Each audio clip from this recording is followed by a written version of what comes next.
بسم اللہ الرحمن الرحیم۔ خلیفہ اول حضرت ابو بکر صدیق رضی اللہ تعالی عنہ کے صاحبزادے اور حضرت عائشہ صدیقہ رضی اللہ تعالی عنہا کے بھائی محمد بن ابی بکر رضی اللہ تعالی عنہ کی شہادت میں چونکہ معاویہ ابن ابو سفیان کا نام بھی لیا جاتا ہے اور تحریک کی بہت سی کتب اور صحیح مستند روایت کے مطابق بھی محمد بن ابی بکر صدیق کی شہادت اور ان کی بے معنی قتل کے تانے بانے معاویہ ابن ابی سفیان تک جا پہنچتے ہیں۔ عبداللہ بن بدیل جنگ جمل کے دن ام المومنین حضرت عائشہ صدیقہ رضی اللہ تعالی عنہا کے پاس پہنچے۔ وہ اپنے ہودج میں بیٹھی ہوئی تھی اور عرض کیا، اے ام المومنین، آپ کو اللہ کی قسم دے کر پوچھتا ہوں کہ آپ کو یاد ہے کہ میں آپ کے پاس اس دن حاضر ہوا تھا جس دن حضرت عثمان غنی کو شہید کیا گیا تھا۔ میں نے آپ سے عرض کیا تھا کہ عثمان شہید ہو گئے ہیں، اب آپ مجھے کیا حکم دیتی ہیں؟ تو آپ نے فرمایا تھا کہ علی کو لازم پکڑو، اللہ کی قسم وہ بدلے نہیں۔ پس عائشہ خاموش ہو گئیں۔ پھر یہی بات عبداللہ بن بدیل نے 3 دفعہ دہرائی، پس وہ خاموش رہیں۔ عبداللہ بن بدیل نے اونٹنی کی کونچیں کاٹنے کا حکم دیا تو اونٹنی کی کونچیں کاٹ دی گئیں۔ پس میں اور حضرت عائشہ کے بھائی محمد بن ابی بکر اترے اور ان کے ہودج کو اٹھا کر حضرت علی کے سامنے رکھ دیا، پھر ان کو حضرت علی کے حکم سے عبداللہ بن بدیل کے گھر میں داخل کر دیا۔ محمد بن ابی بکر صدیق صغار صحابہ میں سے ہیں۔ حضرت ابو بکر رضی اللہ تعالی عنہ کی وفات کے بعد ان کی والدہ اسماء بنت امیس رضی اللہ تعالی عنہ سے حضرت علی کرم اللہ وجہ الکریم نے نکاح کر لیا تھا، جس کے بعد محمد بن ابی بکر رضی اللہ تعالی عنہ حضرت علی کے زیر پرورش رہے۔ تاریخ کی مستند کتابوں میں ان کے بارے میں درج ہے کہ محمد بن ابی بکر صدیق خلیفہ سوم حضرت عثمان غنی رضی اللہ تعالی عنہ کے خلاف ہونے والی سورشوں میں بھی شامل تھے اور یہ کہ باغیوں اور بلوائیوں میں بھی شمار ہوتے تھے۔ یہ عثمان غنی رضی اللہ تعالی عنہ کی سیاسی پالیسیوں سے نالاں اور ناراض تھے۔ جب حضرت عثمان غنی رضی اللہ تعالی عنہ کو شہید کیا جانے لگا تو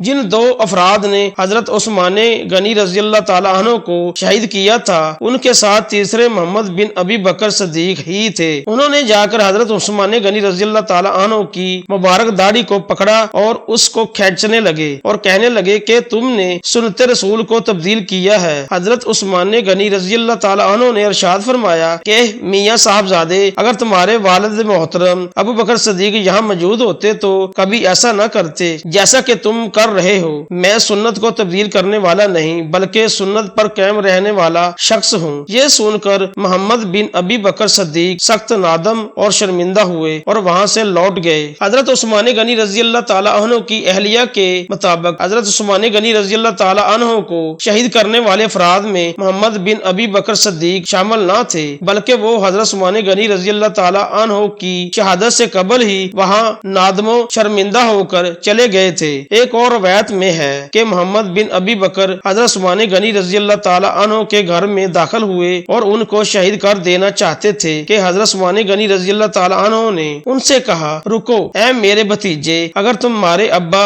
دیکھتے تو تمہارے عمل کو سخت ناپسند کرتے۔ جس پر وہ باز آ گئے، وہ انہیں چھوڑ کر گھر سے نکل گئے۔ مستند تاریخی روایات سے ثابت ہوتا ہے کہ آپ ابتدائی طور پر بلوائیوں اور باغیوں میں شامل رہے تھے، تاہم حضرت عثمان غنی رضی اللہ تعالی عنہ کی بات پر نادم و شرمندہ ہو کر ان کے گھر سے باہر نکل گئے تھے اور حضرت عثمان غنی کو نہ ہی شہید کیا اور نہ ہی ان کی شہادت میں کسی طرح سے شریک رہے۔ لہٰذا محمد بن ابی بکر سے قصاص لینے کی چندہ ضرورت نہیں تھی۔ حضرت عثمان غنی رضی اللہ تعالی عنہ کو شہید کرنے والے افراد میں صحابہ کرام رضوان اللہ علیہم اجمعین میں سے کوئی بھی صحابی رسول شریک نہ تھا، بلکہ تمام صحابہ کرام رضوان اللہ علیہم اجمعین میں سے اس فتنہ سے دور رہے تھے اور اس عمل کو غلط قرار دیتے رہے تھے۔ لہٰذا عمر بن عاص رضی اللہ تعالی عنہ کا سیدنا عثمان غنی رضی اللہ تعالی عنہ کی شہادت میں مرکزی کردار ادا کرنے کی بات نرا الزام ہے۔ مستند تاریخی روایت سے اس الزام کی تصدیق نہیں ہوتی، اسی پر تمام امت کا اجماع ہے۔ محمد بن ابی بکر حضرت علی المرتضی رضی اللہ تعالی عنہ کی زوجہ محترمہ حضرت اسماء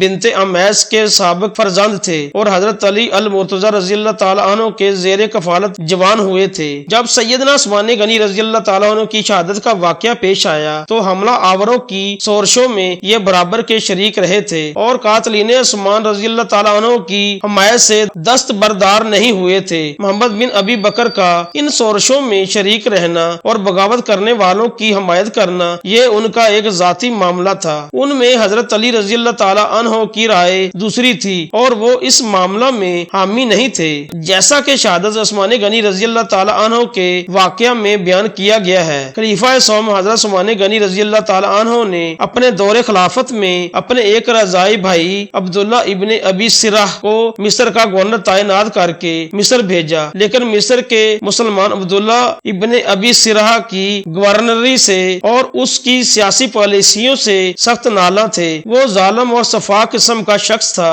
مصریوں نے حضرت عثمان غنی رضی اللہ تعالی عنہ کو کئی بار عبداللہ ابن ابی سرح کی شکایت بھی کی۔ حضرت عثمان غنی رضی اللہ تعالی عنہ نے اس کو کئی بار سرزنش بھی کی، مگر وہ باز نہ آیا تو مصریوں کا ایک وفد حضرت علی رضی اللہ تعالی عنہ کے پاس حاضر ہوا اور آ کر آپ سے درخواست کی کہ حضرت عثمان غنی رضی اللہ تعالی عنہ سے سفارش کریں اور عبداللہ ابن ابی سرح کو مصر کی گورنری سے معزول کریں، وہ ظالم شخص ہے۔ حضرت علی رضی اللہ تعالی عنہ کی سرزنش پر عثمان غنی رضی اللہ تعالی عنہ نے عبداللہ ابن ابی سرح کو معزول کر دیا اور حضرت علی رضی اللہ تعالی عنہ کے مشورے پر محمد بن ابی بکر صدیق کو مصر کا گورنر تعینات کر کے مصر بھیج دیا۔ لیکن مروان بن حکم جو کہ حضرت عثمان غنی رضی اللہ تعالی عنہ کا داماد تھا اور چچا زاد بھائی بھی تھا، وہ خلافت کے امور میں حضرت عثمان غنی رضی اللہ تعالی عنہ کے اختیارات ناجائز استعمال کرتا تھا۔ اس نے محمد بن ابی بکر کے خلاف ایک خط مصر میں ابی سرح کو بھیج دیا جس میں محمد ابن ابی بکر صدیق کے بارے میں لکھا کہ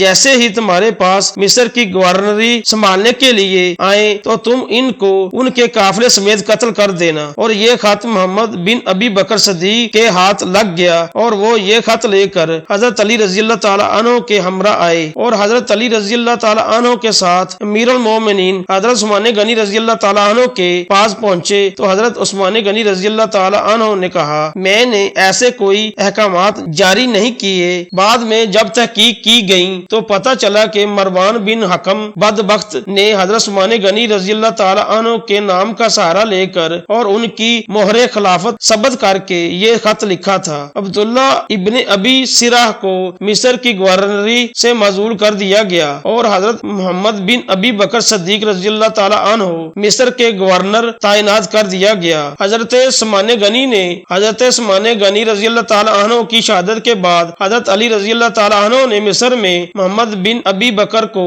ہی تعینات رکھا، لیکن مصر کے انتظام اور انصرام کو محمد بن ابی بکر صدیق احسن طریقے سے سنبھال نہ سکے اور معاویہ ابن ابی سفیان کی طرف سے بھی مصر پر چڑھائی کرنے اور مصر پر قبضہ کرنے کا اندیشہ لاحق تھا۔ اسی خیال کے پیش نظر حضرت علی رضی اللہ تعالی عنہ نے اپنے ایک بہت بہادر جرنیل حضرت مالک اشتر نخی کو مصر کی جانب روانہ کیا اور ان کو حکم دیا کہ جا کر محمد بن ابی بکر سے مصر کا چارج لے لو اور محمد بن ابی بکر کو مدینہ منورہ واپس بھیج دو۔ مالک اشتر بہادر جرنیل تھے اور انتظامی امور کو سنبھالنے میں ماہر شخصیت تھے۔ حضرت علی رضی اللہ تعالی عنہ نے جب انہیں مصر جا کر وہاں کا چارج سنبھالنے کا حکم دیا تو وہ اس وقت شام کے کسی علاقے میں موجود تھے۔ معاویہ ابن ابی سفیان کو جب پتہ چلا کہ مالک اشتر نخی کو مصر کی گورنری پر تعینات کیا جا رہا ہے تو معاویہ ابن